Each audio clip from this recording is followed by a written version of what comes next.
많은 인생 가운데 오셔서 십자가의 은혜로 구원해 주시고 또 복음이 지금까지 계속해서 전해져 오고 있고 많은 어려운 가운데서도 이 복음이 빛나서 하나님의 영광이 더욱 크게 나타났던 것처럼 우리 시대에 하나님의 복음이 더 많은 영혼들에게 전파될 수 있도록 인도해 주시고 세상에서 많은 환난과 어려움을 당했지만 하나님의 말씀이 더욱 빛나고 세상 어둠 가운데 빛이 되어 주셨던 것처럼 우리 마지막 시대를 살아가는 저희들에게 빛과 소금의 역할을 다할 수 있도록 우리를 통해 더 많은 영혼들이 구원받을 수 있도록 하나님의 이름이 영광을 얻을 수 있도록 주께서 역사해 주시고 인도해 주셨기를 부탁드립니다.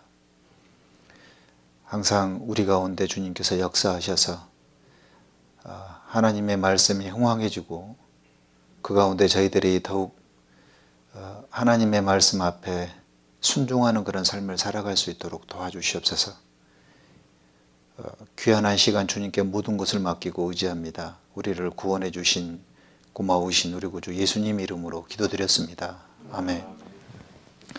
마태복음 9장 35절부터 38절까지입니다. 마태복음 9장 35절부터 38절까지 자세했으면 제가 읽어 올리도록 하겠습니다.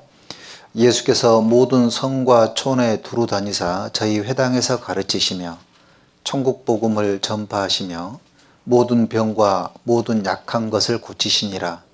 무리를 보시고 민망히 여기시니 이는 저희가 목자 없는 양과 같이 고생하며 유리함이라. 이에 제자들에게 이르시되 추수할 것은 많되 일꾼이 적으니 그러므로 추수하는 주인에게 청하여 추수할 일꾼들을 보내어 주소서 하라 하니라. 오늘은 추수하는 주인에 대해서 잠깐 묵상해 보도록 하겠습니다. 주님을 어떻게 이해하느냐가 너무나도 중요한데요. 우리를 구원하신 주님을 우리는 어떻게 알고 있는가, 주님을 어떻게 생각하고 있는가라는 건데, 종이 주인이 어떤 분인지를 명확하게 이해한다 그러면 자기 역할을 잘 감당해낼 거라고 생각이 됩니다. 우리는 구원받은 후에 주님을 주인으로 이해해야 된다는 것을 좀 알 필요가 있습니다. 구원받기 전에 인생의 주인이 바로 자기 자신이었다 그러면 구원받은 이후에 주님이 주인이라는 그런 인식이 필요한데요. 주님 앞에 가는 그날까지 종의 위치에 있음을 명심하고 잊지 말아야 되겠다라는 생각이 됩니다.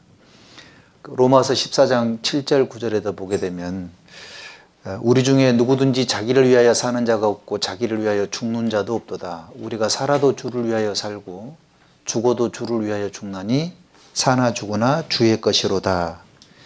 그런 말씀이 있죠. 그래서 말씀에 그리스도께서 죽었다가 다시 살으셨으니 곧 죽은 자와 산 자의 주가 되려 하심이라는 말씀이 있습니다. 우리는 사나 죽으나 주의 것이라 그러는데 왜냐하면 그리스도께서 우리를 위하여 죽어주셨기 때문에 그리고 산 자의 주가 되어 주셨기 때문에 그렇습니다. 그래서 우리는 예수님을 주님으로 주인으로 이렇게 받아들이게 된 거죠. 이렇게 세 가지의 질문을 해볼 수가 있습니다. 구원받은 그리스도인이 인생을 살아가면서 매일매일 해보는 그런 질문들이 있다 그러면 나의 머리는 누구신가? 그리고 나는 누구에게 속했는가? 나는 누구에게 충성을 드려야 하는가라는 겁니다. 누가 나의 순종을 요구할 권위를 가지고 있는가라는 건데 그것은 예수님밖에 없다라는 거죠. 예수님께서는 영광이 왕의 왕이라 그랬는데 여기 시편 24편을 한번 보겠습니다. 시편 24편 7절입니다.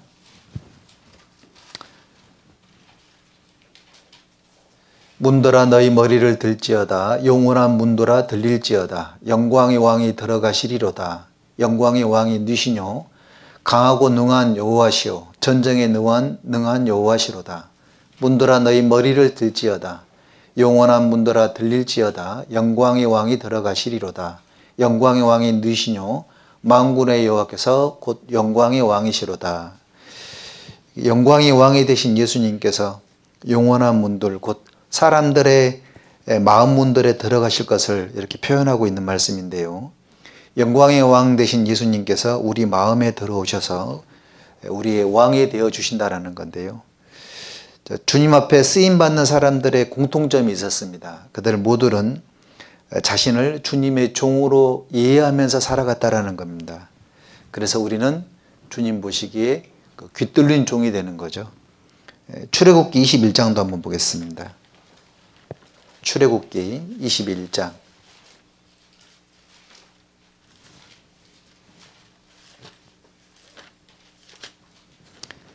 (21장)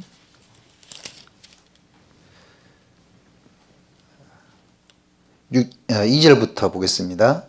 내가 히브리 종을 사면 그가 6년 동안 섬길 것이요 제 7년에는 값없이 나가 자유할 것이며 그가 단신으로 왔으면 단신으로 나갈 것이요 장가들였으면 그 아내도 그와 함께 나가려니와 상전이 그에게 아내를 주므로 그 아내가 자녀가 낳았으면 그 아내와 그 자식들은 상전에게 속할 것이요 그는 단신으로 나갈 것이로되 종이 진정으로 말하기를 내가 상전과 내 처자를 사랑하니 나가서 자유하지 않겠노라 하면 상전이 그를 데리고 재판장에게로 갈 것이요 또 그를 문이나 문설주 앞으로 데리고 가서 그것에다가 송곳으로 그 귀를 뚫을 것이라. 그가 영영이 그 상전을 섬기리라. 이제 그 자유롭게 이제 우리는 예수 그리스도로 말미암아 자유함을 얻게 되고 예수 그리스도로 말미암아 자원하는 그런 종이 됐습니다. 그 자원하는 종은 귀 뚫는 종이라 그랬으니까. 그래서 그 늘 주님 보시기에 그 자원하는 종, 그 은혜를 다 갚는 그런 종이 되어야 되는 것이 마땅하겠다 생각이 됩니다.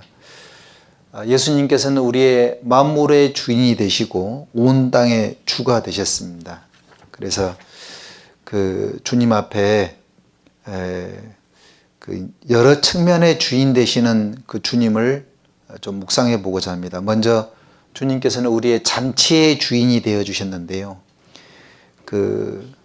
우리는 영원한 생명을 잃어버렸고 영원한 축복을 잃어버렸는데 영원의 잔치를 배설해 주신 분이 주님이십니다. 그래서 그 주님께서 종들에게 얘기하기를 강권하여 사람들을 데려오라 그랬는데요. 누가복음 14장도 한번 보겠습니다. 누가복음 14장 23절입니다.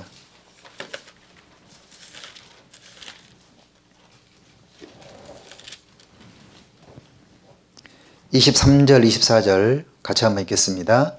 주인이 종에게 이르되 길과 산울가로 나가서 사람을 강권하여 데려다가 내 집을 채우라. 내가 너희에게 말하노니 전에 청하였던 그 사람은 하나도 내 잔치를 맛보지 못하리라 하였다 하시니라. 자, 그 영생의 잔치에 초청을 받았습니다. 그 안에서 보고 들음으로 말미암아 저희들이 구원을 받게 된 거죠. 먼저 우리가 구원받았을 때에, 그러니까 구원을 받기 전에 먼저 구원받은 종들을 통해서 강권함을 통해서 저희들이 이제 말씀을 듣게 된 거지 않습니까? 주님께서 일하시는 원리는 구원받은 그리스도인들을 종이라 그랬으니까 그 종들이 이뤄져 있는 영혼들을 강권해서 데려오기를 원하는 거죠. 그것이 종의 위치라는 겁니다. 자, 강권하다라는 뜻은 상대방에게 필요성을 인식시키면서 간곡하게 설득한다, 데려온다라는 그런 뜻을 가지고 있죠. 길과 산울가로 나가서 사람을 강권하여 데려다가 내 집을 채우라 그랬죠. 그러니까 집에 있든지 회사에 있든지 가정에 있든지 어느 곳에 있든지 간에 그 사람들을 강권하는 것뿐만 아니라 찾아다니면서 전도할 것을 말씀하셨죠. 그러니까 적극적인 전도를 말씀하고 있는 겁니다.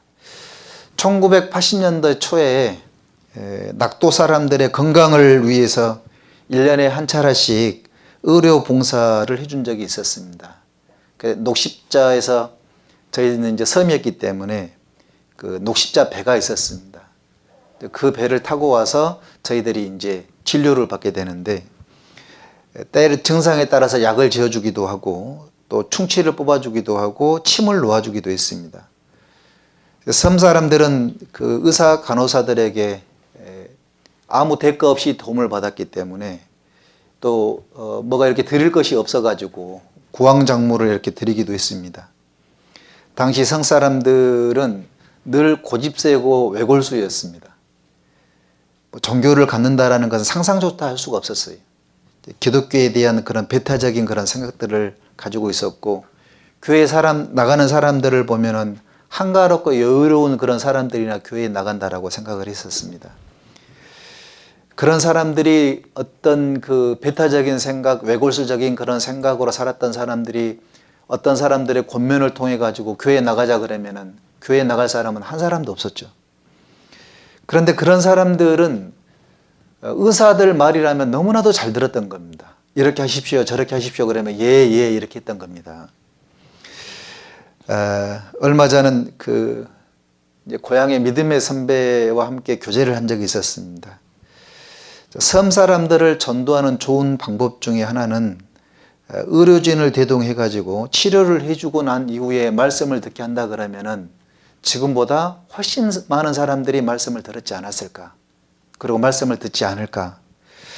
몇 번이고 전도해서 안 되면은 쉽게 포기해버리고 마는 것이 아니라 기도하는 가운데 이런저런 방법을 선택을 해가지고 전도하다 보면 하나님께서 전도의 문을 더 많이 열어주지 않았겠냐. 적극적인 전도란 바로 그런 것이 아니겠느냐라는 그런 교제를 한 적이 있었습니다. 강권하라라는 의미가 그런 의미도 되겠다라는 생각을 좀 해보게 됩니다. 해외 선교 지역은 인원이, 그러니까 우리 같이 교회의 구성원이 처음부터 갖춰진 게 아닙니다. 어떤 선교사님이 이런 간증을 했었습니다. 선교사로 지원을 해가지고 선교 지역을 선택을 받아서 가기 전에 이제 그 교회 구성원이 어떻게 되고 그 나라의 언어, 인구수, 그 나라의 성향, 이런저런 정보들을 이렇게 받게 됩니다. 그리고 또 교회 구성원이 형제자매들이 한 20명 정도가 되고, 그 나라 사람들은 순수하고 낮아져 있는 그런 마음을 갖고 있기 때문에 하나님을 찾는 사람들이 많다고. 그래서 기대감으로 이제 현지에 도착해서 보니까 교회 구성원이 20명이 맞는데 실제로 구원 받으신 분들은 5명 미만인 겁니다. 그렇다고 해서 진리를 찾는 사람들이 있었느냐? 우리나라와 마찬가지로 강팍한 사람들이 너무 많았다라는 겁니다. 잘못된 정보를 제공해 줬기 때문에 나는 이제 고국으로 돌아가야 되겠다 이렇게 말하는 선교사님은 한 사람도 없습니다. 선교는 그때부터가 시작이 되는 겁니다. 찾도록 찾지 않겠느냐라는 것이 그때부터 시작이 되는 겁니다. 그 말씀이 자기에게 임했다라는 겁니다.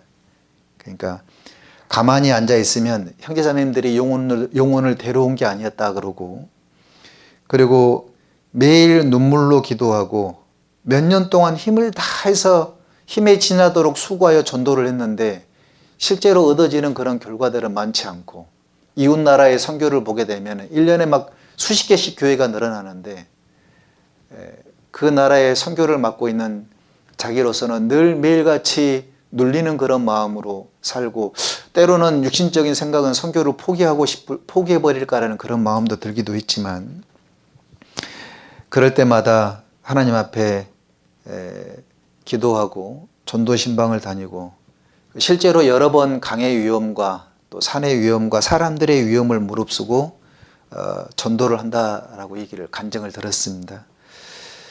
자, 나는 포기할 수 있는 그런 마음을 갖고 있지만 하나님은 절대 포기하지 않는다. 하나님은 이 나라를 포기하지 않는다. 길과 산을 가서 사람을 강권하여 데려다가 내 집을 채우라. 강권하라는 말이 이때 사용되는 거구나라는 것을 깨달았다라는 그런 간증하셨습니다. 만군의 여호와를 위하여 열심히 특심하오니라는 그런 말씀이 있는데요. 자, 우리는 그 잔치의 주인 되신 주님께서 종 대신 우리에게 요구하시는 것이 있습니다. 특심을 요구하시는 거죠. 그리고 강권해서 데려오기를 원하시는 겁니다. 말씀이 이런 사람들에게 임해가지고 하나님께서는 그런 사람들을 통해서 역사하신다라는 것.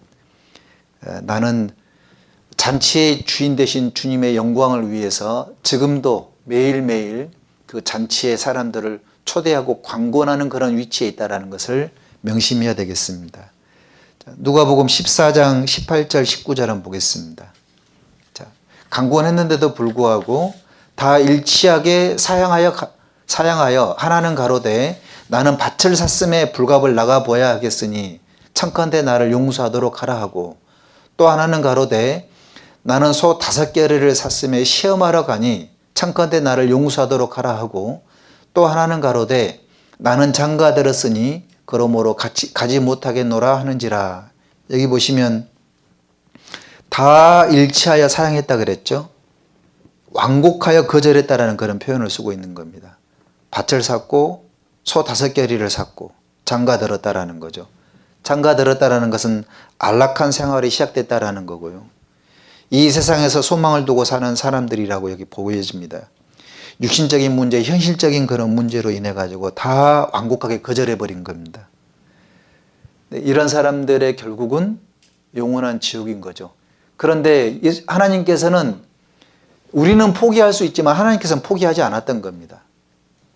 주인에게 구했는데 빨리 시내와 거리의 골목에 나가서 가난한 자들, 병신들, 없는 것들, 이방인들을 전도하라는 거지 않습니까? 유대인들이 안 받아들이니까 이방인들을 데려오라는 거죠. 그러니까 우리의 위치는 포기하는 위치가 아니고 주인의 말을 듣는 그런 위치이기 때문에 이 사람이 안 되면 또 다른 사람들을 계속해서 전도하라는 그런 명을 받았다라는 겁니다. 또 우리는 그 집안의 주인 되신 분이 주님이시고 그릇의 주인 되신 분이 주님이시죠. 로마서 14장 4절 한번 보겠습니다. 14장 4절.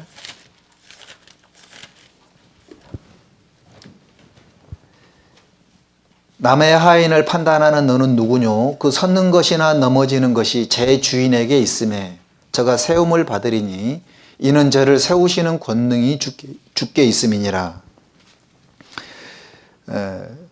여기 보시면은 구원받은 사람들을 하인으로, 종으로 표현하고 있습니다.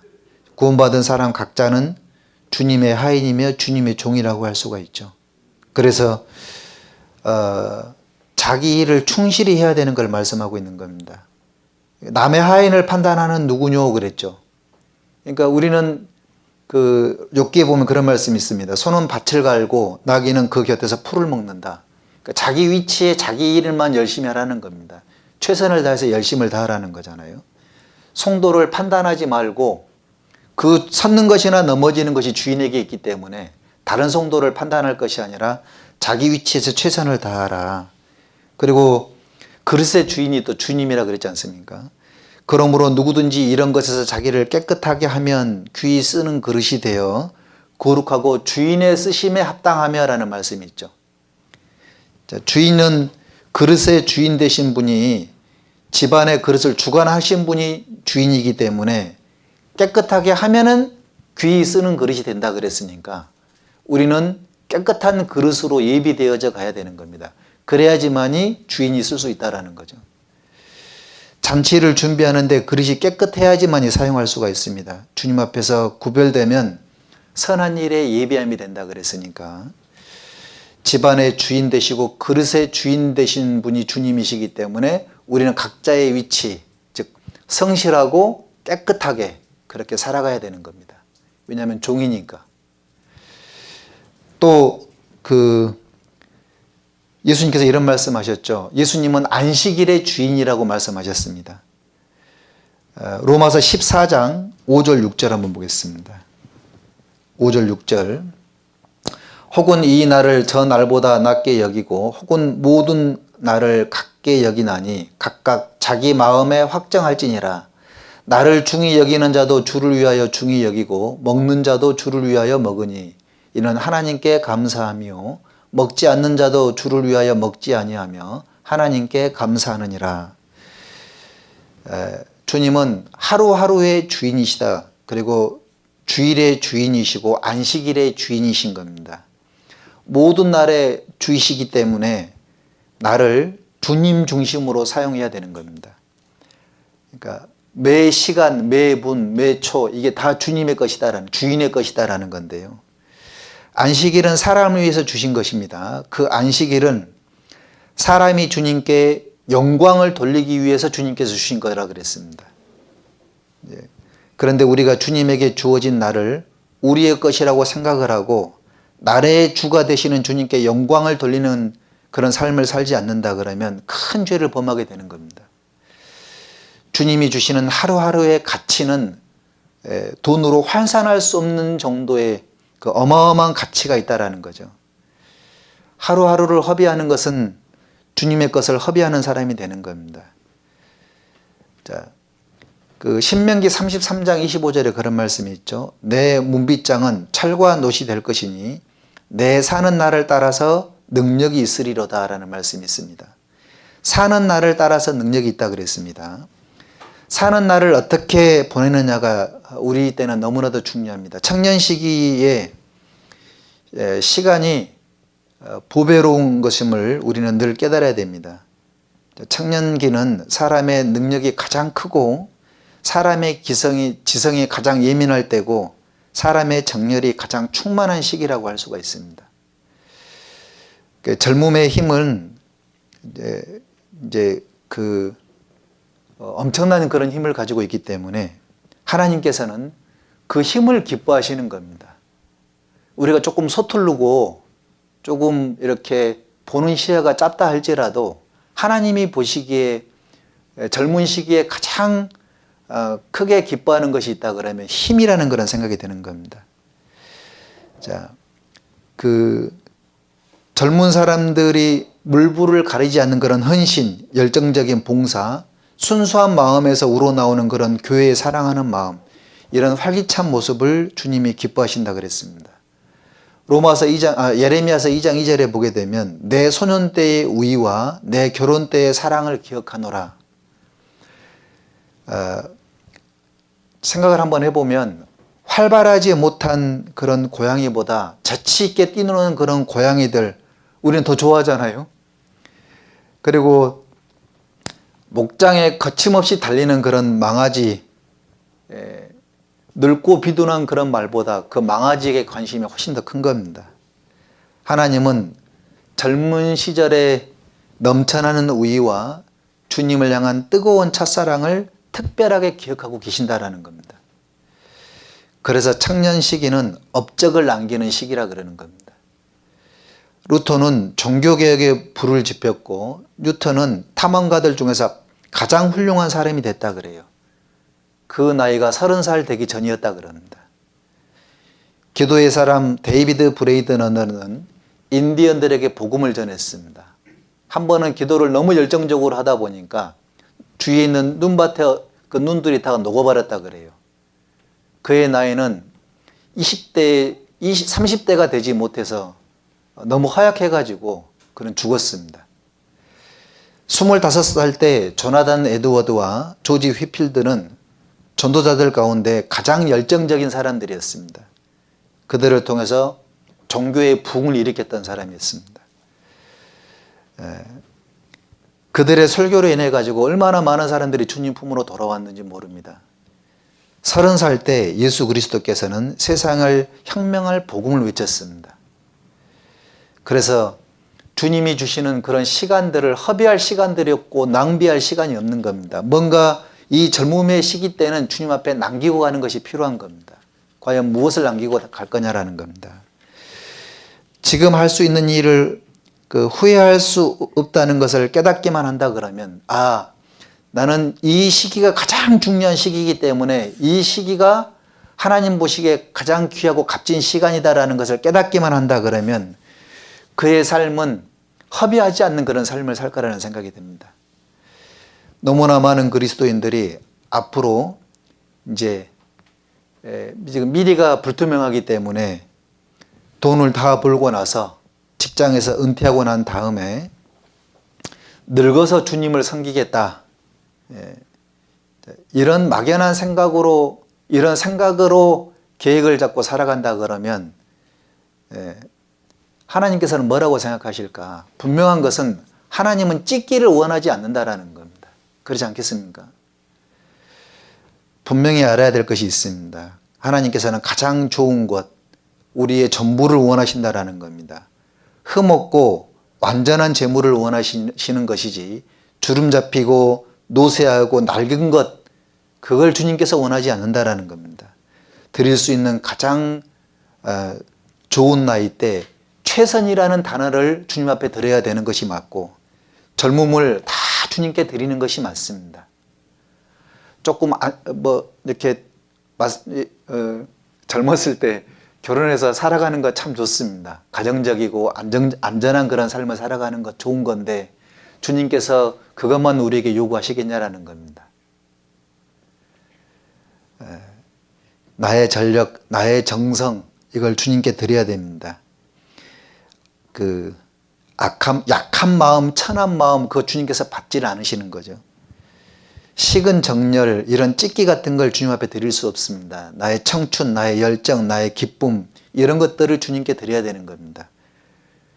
나의 젊은 시절의 전기는 어떤 것이 될 것인가 라는 겁니다. 하나님의 일에 있어서 뜨뜻미지근한 흐리멍텅한 그런 생애를 주님 앞에 드릴 것이냐, 그리스도께서 헌신하는 그런 열정적인 그런 생애를 드릴 것이냐, 모든 생애의 날 주인 되신 주님 앞에 드려져야 되는데 시간들을 허비해서는 안 되는 겁니다.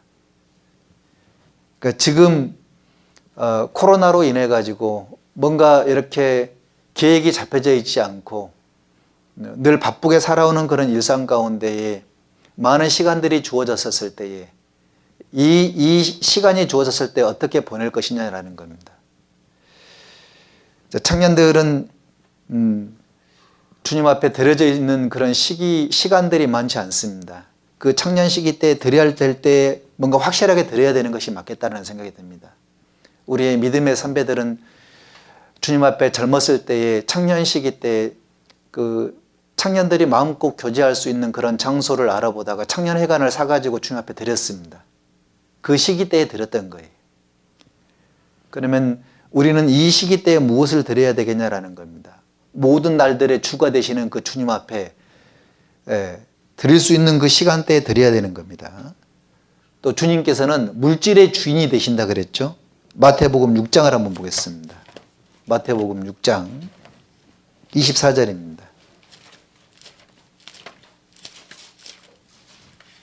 (6장 24절) 같이 한번 읽겠습니다. 한 사람이 두 주인을 섬기지 못할 것이니 혹 이를 미워하며 저를 사랑하거나 혹 이를 중히 여기며 저를 경히 여김이라.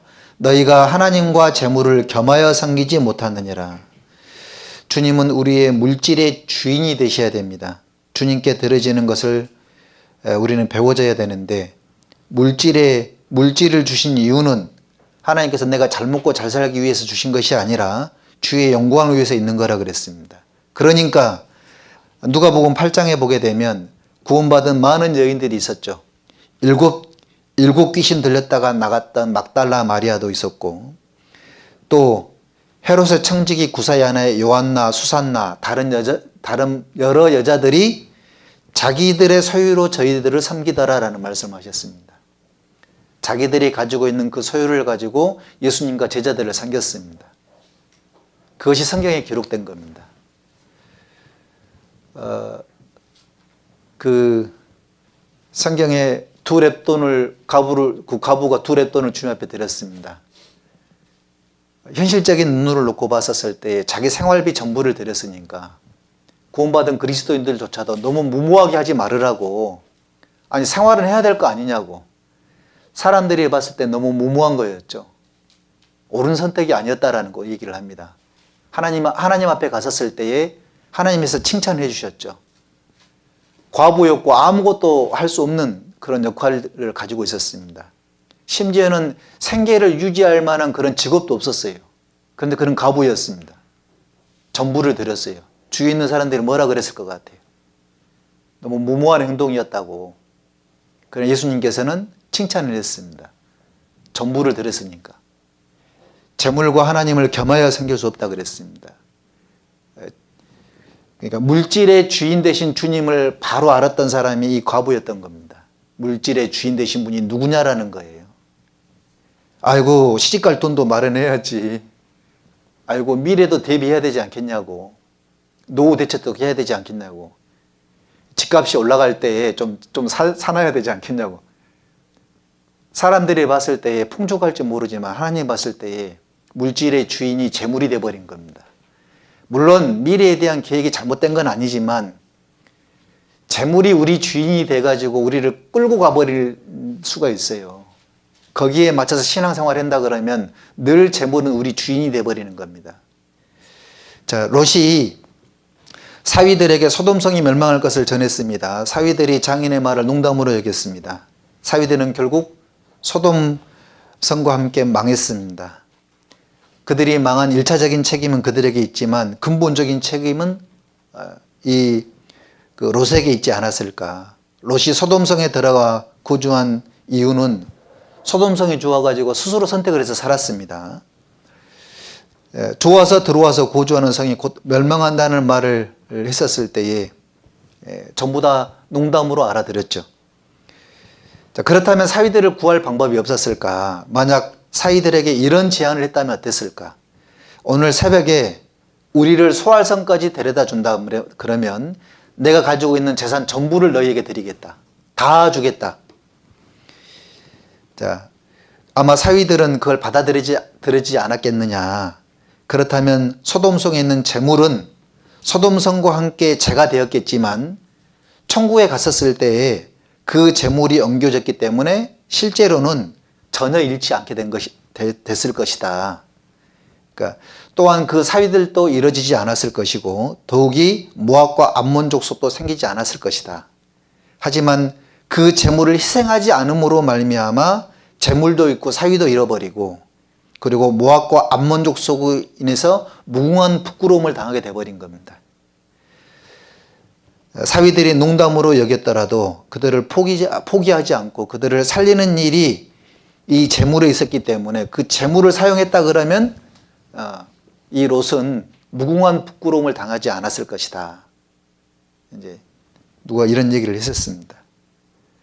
우리의 물질의 주인 되신 분이 주님이다라는 것을 명심해야 되겠습니다.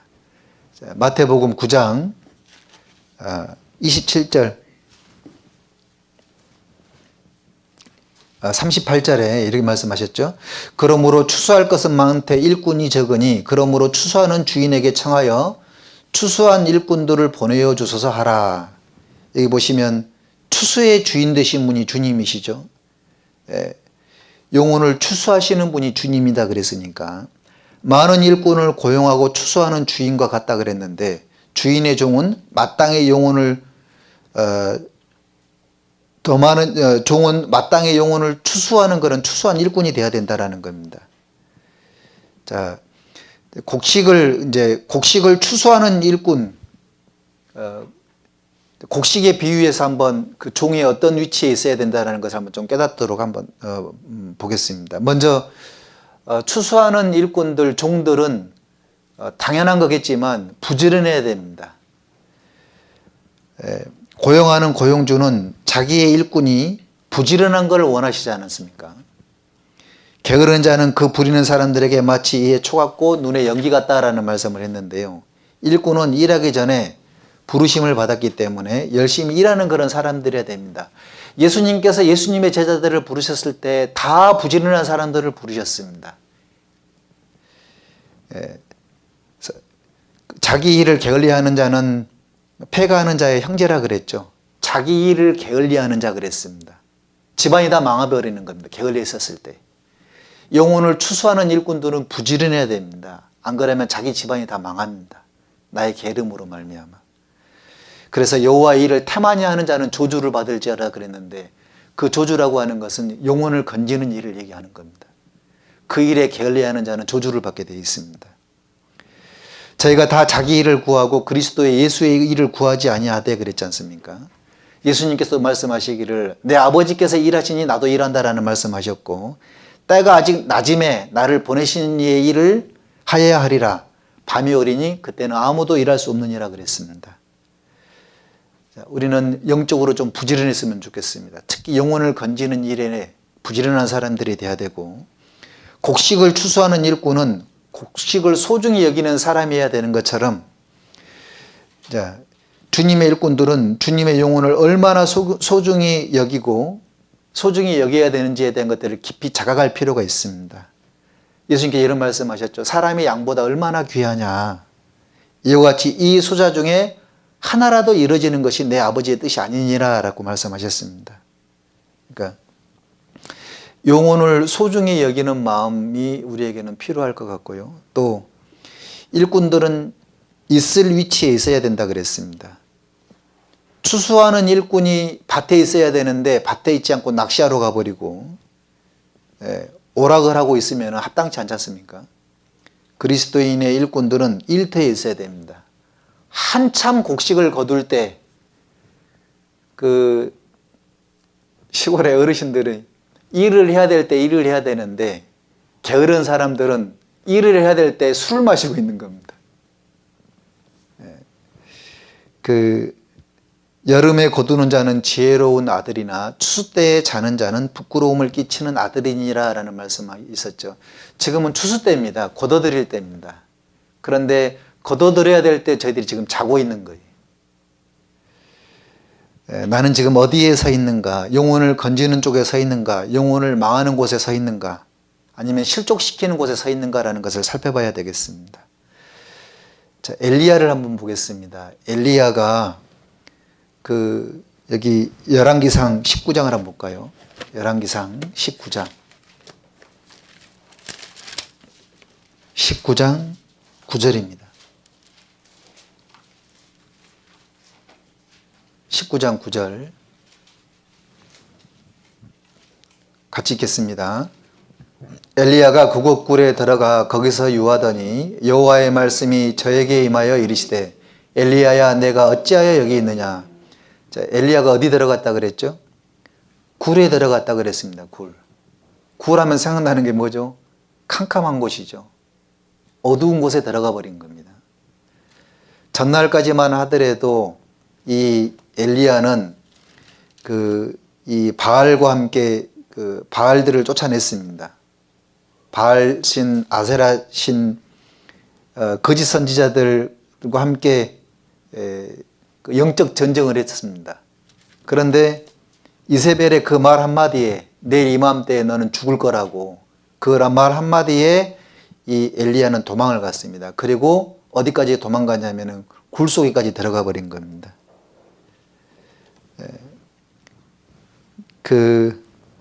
엘리야는 이스라엘 민족 가운데 있었어야만 됐습니다.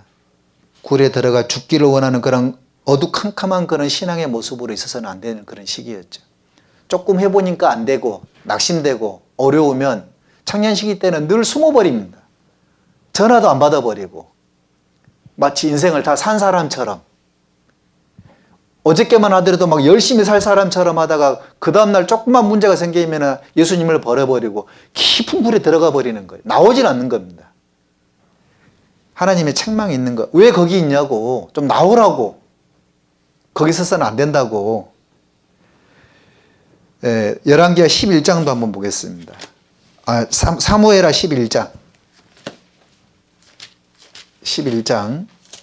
1절 2절입니다. 해가 돌아와서 왕들이 출전할 때가 되매 다윗이 요압과 그 신복과 온 이스라엘 군대를 보내니 저희가 암몬 자손을 멸하고 랍바를 에워쌌고 다윗은 예루살렘에 그대로 있으니라. 2절 같이 한번 있습니다. 저녁 때에 다윗이 그 침상에서 일어나 왕궁 지붕 위에 거닐다가 그곳에서 보니 한 여인이 목욕을 하는데 심히 아름다워 보이는지라. 다윗이 침실에서 뒹굴뒹굴하고 있었던 거예요. 허리가 끊어질 정도로 잠을 자지 않았겠어요. 침실에서. 그러니까 출전할 때가 됐는데도 불구하고 다윗은 요압과 그 신복과 이스라엘 군대와 함께하지 않았습니다. 다윗이 있어야 될 곳은 전쟁터였지 왕궁의 침실이 아니었던 겁니다. 다윗의 군병들은 갑옷을 입고 있는데 다윗은 잠옷을 입고 있었습니다. 다윗의 군병들은 전쟁터에서 갑옷을 입고 전쟁터에서 밤낮으로 전쟁을 하고 있었는데 침실에서 느긋하게 낮잠을 자고 있었습니다. 그가 있어야 될 곳은 군병들과 함께 전쟁터에서 전쟁을 임해야 될 그런 상황에 놓여 있었던 겁니다. 조금이 이제 됐다. 이제 뭔가 좀 됐다. 안심해도 되겠다. 이런 생각이 들어오니까 이 다윗이 죄를 지었던 거죠. 침상에 있으니까 무슨 죄가 드냐면 안목의 정욕이 올라왔던 겁니다.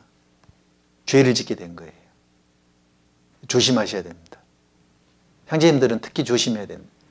기회가 주어지게 되면은 항상 안목의 정욕이 그 사람을 사로잡는 겁니다. 침실에 거할 때 그러는 거예요. 요즘 한가하게 되면 죄 짓는 것이 쉬운 겁니다.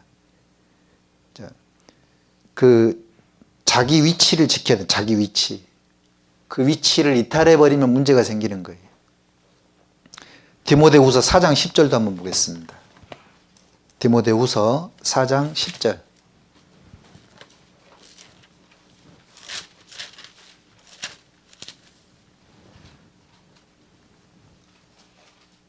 데마는 이 세상을 사랑하여 나를 버리고 데살로니가로 갔고 그레스게는 갈라디아로 디도는 달마디아로 갔고 누가만 나와 함께 있느니라. 내가 올 때에 마가를 데리고 오라. 저가 나의 일에 유익하니라. 데마는 바울과 함께 같이 감옥에 있어야지만이 데마는 주님 앞에 쓰임을 받았던 겁니다. 데마는 바울과 함께 감옥에 갇히고 바울과 함께 순교를 당했다 그러면 훌륭하게 쓰임을 받았을 겁니다. 복음과 함께 고난을 받았어야 됐습니다. 그러나 세상을 사랑했던 마음이 끝까지 그 마음을 지배해가지고 세상으로 가게 만들어버렸던 겁니다. 기회가 주어지니까 세상으로 가버렸던 거예요. 수많은 청년 형제자매님들이 계십니다. 그 형제자매님들이 있어야 될 곳은 교회입니다. 교회. 절대 이 교회를 떠나서는 안 됩니다. 세상을 사랑하는 그런 마음이 조금이라도 들어서는 안 되겠어요. 세상을 사랑하는 마음이 아니라 교회를 사랑하는 마음이 커야 되겠죠. 있어야 될 위치에 있어야 되는 겁니다.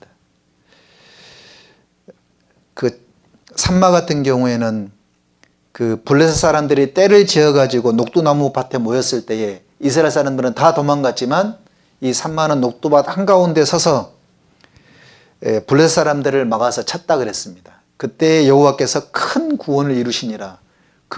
마땅히 있어야 될 위치에 있으니까 큰 구원을 이루어줬던 것이죠. 자, 그리고 추수한 일꾼이 힘은 있어야 되는 것처럼 우리 구원받은 그리스도인들은 영적 힘이 있어야 됩니다. 지금은 교제에 있지 않다 보니까 힘을 자꾸 잃어버리게 돼 있습니다. 힘을 얻어야 됩니다. 지금처럼 말씀을 많이 들을 때가 없어요. 집에 있으면 말씀을 들을 수 있는 시간들이 너무너무 넘쳐납니다. 못 들었던 말씀들 다 들으면 돼요. 그죠? 그리고 곡식 베는 자는 직접 곡식과 접촉을 해야지만이 곡식을 거둬들이는 것처럼 영혼을 건지는 사람도 사람들과 접촉을 해야 되는 겁니다. 개인적으로 구원받지 못한 영혼들과 구원받은 영혼들끼리 접촉이 있어야 됩니다. 부자는 가난한 자의 사정을 알아주지 못한다 그랬는데 잘못하게 되면은 우리의 사역이 허공을 치는 그런 사역이 될 수가 있습니다. 예수님께서는 니고데모와 개인적으로 상담을 했고 사마리아 여자도 개인적으로 만나셨습니다. 그게 뭔 말이냐면 실제적으로 개인과 접촉을 해야지만 영혼을 건질 수가 있다는 겁니다. 그들의 사정을 헤아리고 그들의 필요를 알고 그들을 건져야 됩니다. 곡식과 만나는 것이 없으면 어떻게 곡식을 벨 것이고 불신자와 접촉이 없으면 어떻게 그 사람들을 건질 수가 있겠습니까? 직접 접촉하고 만나고 그 사람들의 말이 안 되는 얘기를 하더라도 이해하고 그 관심을 가져줘야지만 그 영혼을 건질 수가 있지 않겠습니까? 그런데 우리 스스로 그걸 알고 대화를 해봐야 의미도 없고 시간도 낭비되고 그리고 답답하고 그리고 우리 마음 가운데 너는 안 돼. 너는 그러니까 안 된다고 우리 스스로의 교만한 마음이 올라와 가지고 스스로 판단해버리고 접촉을 꺼리는 겁니다. 우리는 이 시간이 많이 주어져 있을 때에 지금까지 찾지 못했던 친척들이나 가족들을 찾아보고 그들과 접촉을 해야 됩니다. 그리고 실제적으로 곡식을 베서 곡식의 어떤 결과를 얻는 것처럼 우리는 실제적인 영혼을 건져야 되는 겁니다. 낫을 허공에 대봐야 아무런 효과가 없잖아요. 결과를 얻을 수가 없는 것처럼 영혼을 실제로 건지는 것은 말씀으로 접근하여 실제로 건진받는 것을 우리는 직접 보아야 됩니다. 우리의 사역에는 풍성한 결과를 기대해야 되고 결실이 없을 때에는 반성을 해야 됩니다. 그리고 나서 새로운 방책을 강구해야 되겠죠. 늘 같은 방법으로 안 됐을 때는 다른 방법을 선택을 해야 됩니다. 저도 얘기했던 것처럼 저희 고향은 섬입니다. 섬인데 그 섬 사람들이 외골수라고 말을 잘 안 듣는다고 몇 번 시도했는데 안 된다고 그래서 포기해버린다 그러면은 주님께서는 그래 잘했다 이걸 요구하는 게 아니에요. 그래 그걸 잘했다라고 칭찬하지 않습니다. 다른 방법을 선택을 해야 되는 겁니다.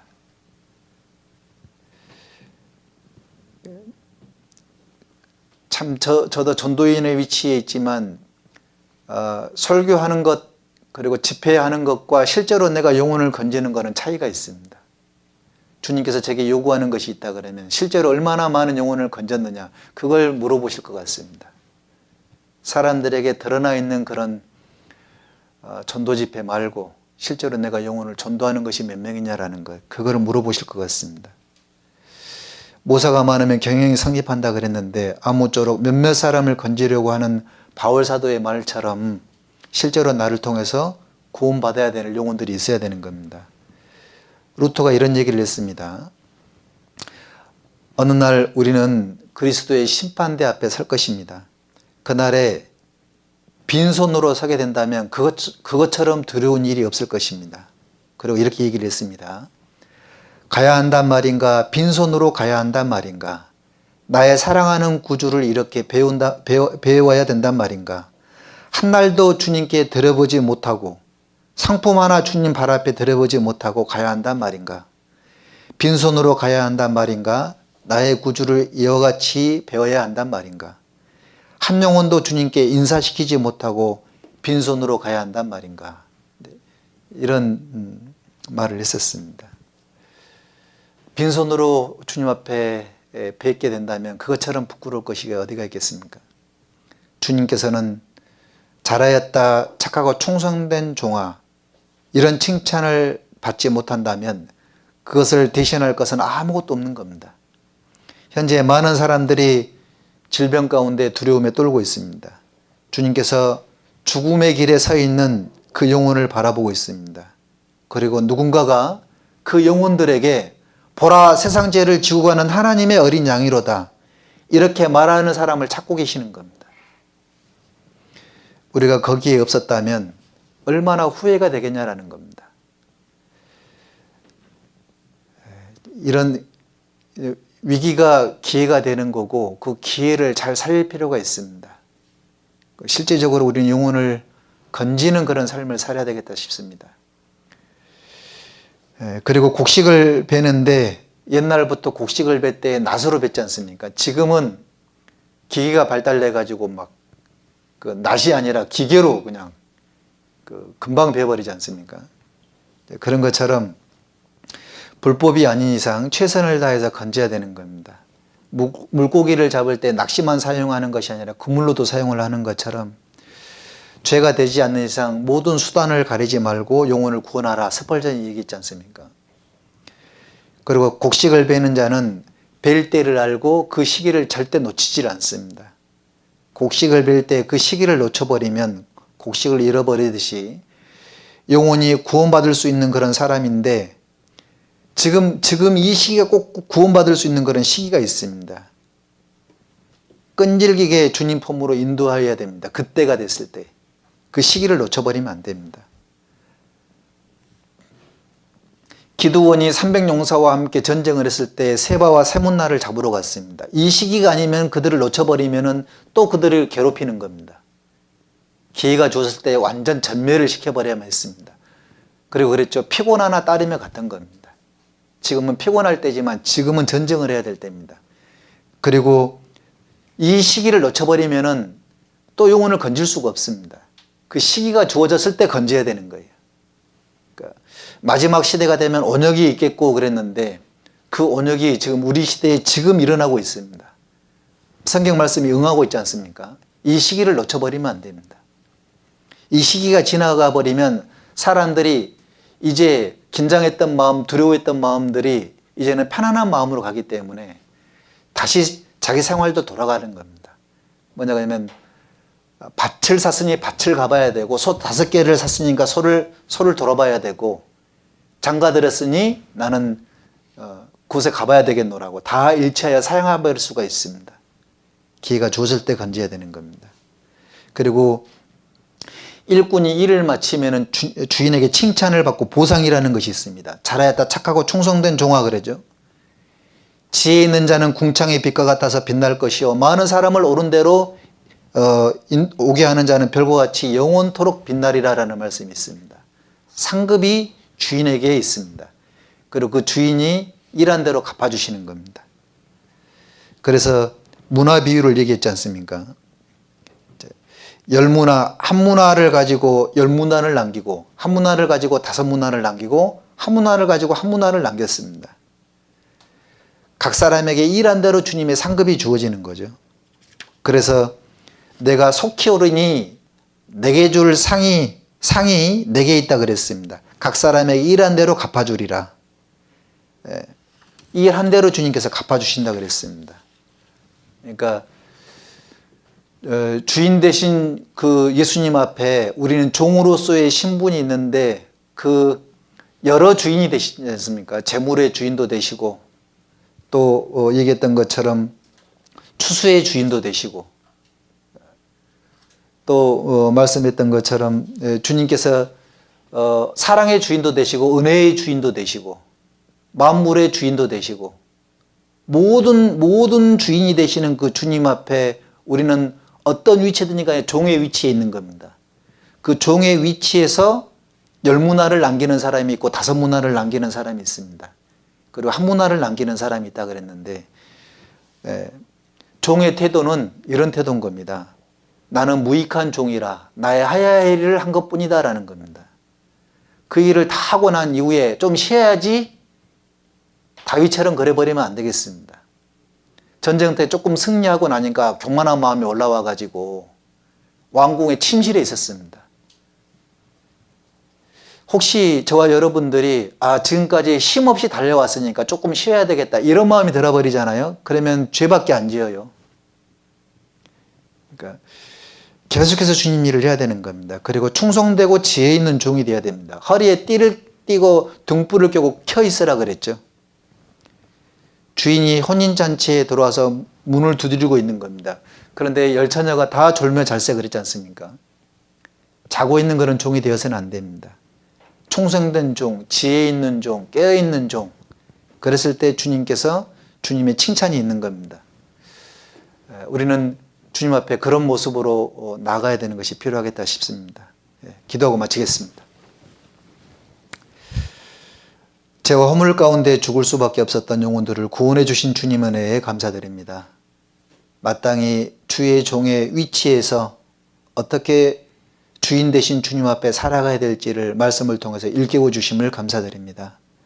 배웠던 말씀들을 마음에 새기고 또 묵상하는 가운데에 또 성경을 펼쳐 보이는 가운데 하나님 앞에서 이런 모습으로 살아가야 되겠다라는 것들 결코 잊지 않도록, 그리고 생각으로만 끝나는 것이 아니라 이 시기에, 청년의 시기에, 이 아까운 시기에 주님 앞에 드려도 부족할 이 시간들 결코 헛된 데 쓰지 않고 허망한 것에 쓰지 않고 오로지 하나님의 영광을 위해서만 사용할 수 있도록 인도해 주시옵소서.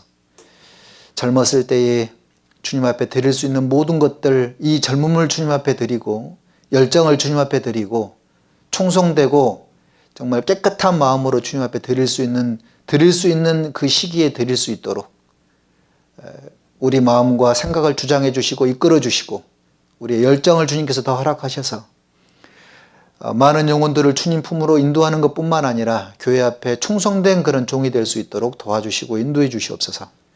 귀한 한 시간 함께해 주신 은혜에 감사드리며 우리를 구원해 주신 고마우신 우리 구주 예수님 이름으로 기도드렸습니다. 아멘.